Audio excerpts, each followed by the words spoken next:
থাকবে না, তখন আপনি যাইবেন কই?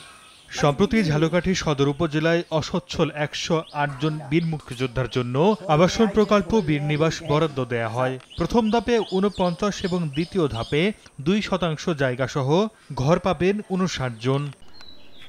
প্রথম ধাপের বীর নিবাসের নির্মাণ কাজ ২০২৩ সালের সেপ্টেম্বরে শুরু হয়ে চলতি বছরের ৩১ মার্চ শেষ হওয়ার কথা ছিল, কিন্তু এখনো বাকি অনেক কাজ। মাত্র ১৫টি পরিবারকে বাড়ি বুঝে দেয়া হলেও এখনো কাজ অসমাপ্ত, আর বাকি ৩৪ জন কাজ শেষ করার জন্য ধর্ণা দিচ্ছেন প্রকল্প অফিসে।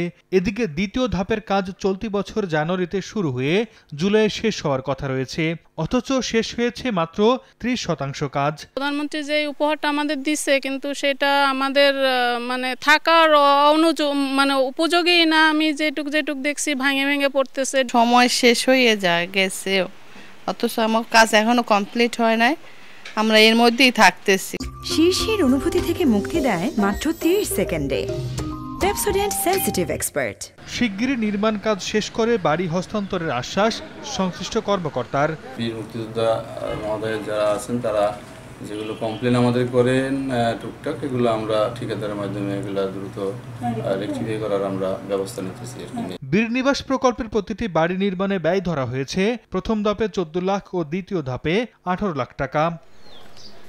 সময় সংবাদ, ঝালকাঠি।